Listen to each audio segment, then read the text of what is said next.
The first thing we want to do is work on our online store settings. So let's go ahead and go to the admin panel here and click on settings. And we'll start with the general settings here. The first section of the general settings allows you to edit your store name, your homepage title, homepage meta description, and emails. So let's start with the store name. As I've mentioned before, you can always change your store name, but the only thing that wouldn't change is your URL right here.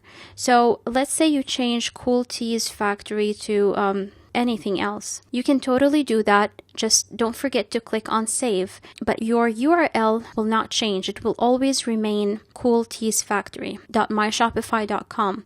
But that shouldn't be a problem because nobody will really see this URL since you're going to use a custom domain. Next, we'll be talking about the homepage title and the homepage meta description.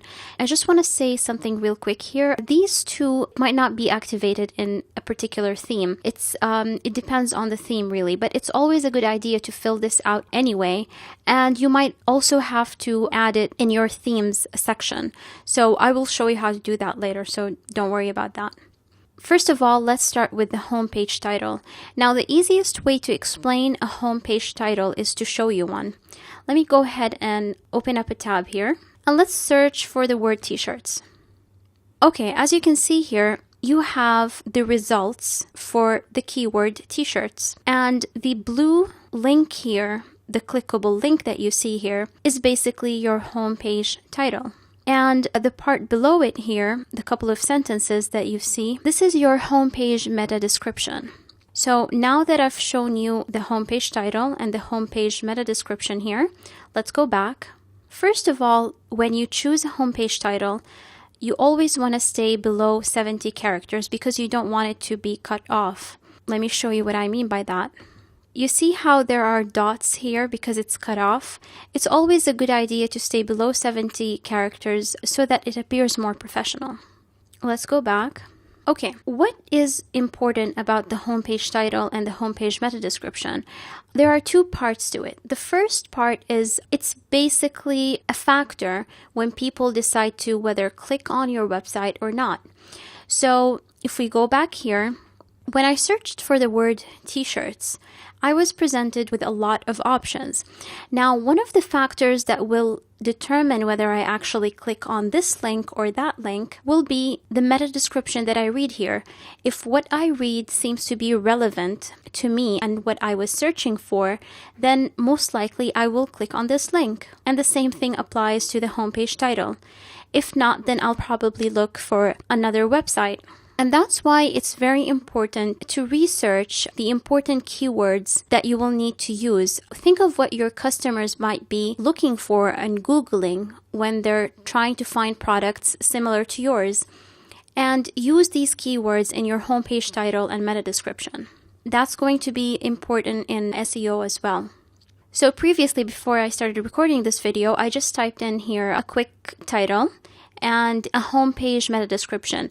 Now, I didn't really put a lot of effort into it because this is just a store I'm building to show you how to build a real store.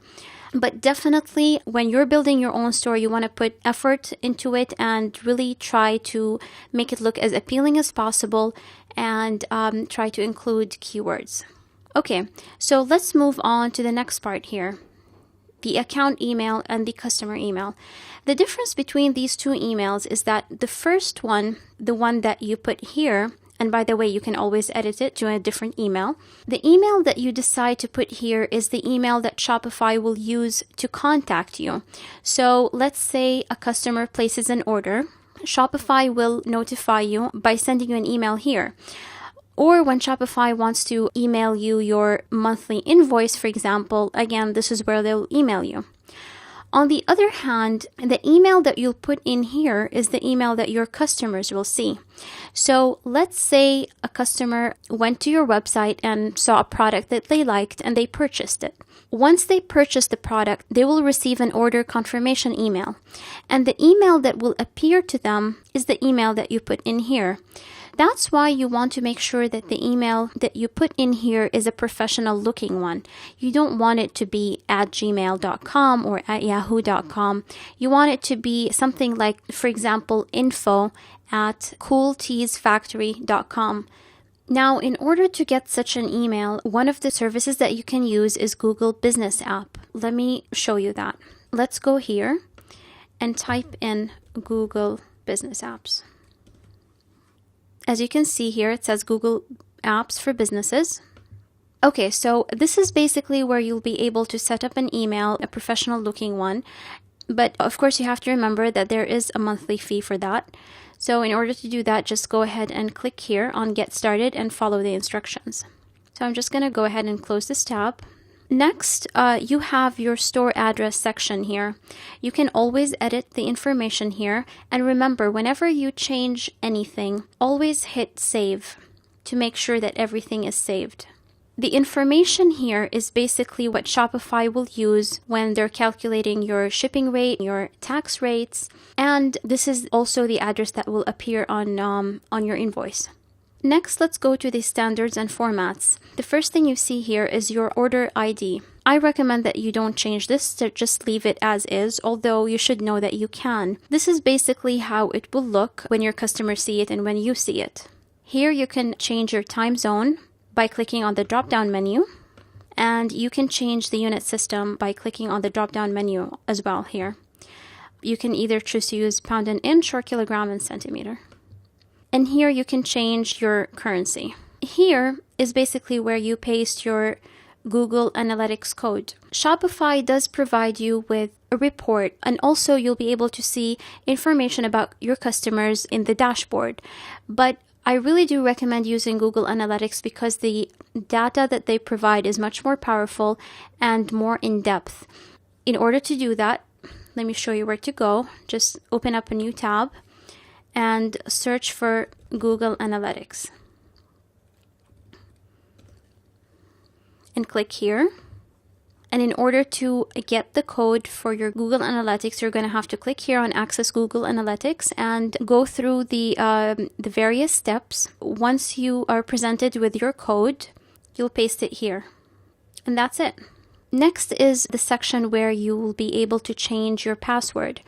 Right now, it says that your store is password protected, and this is the password. It's just a random password that Shopify has created. In order to remove the password, you're going to have to pick a plan.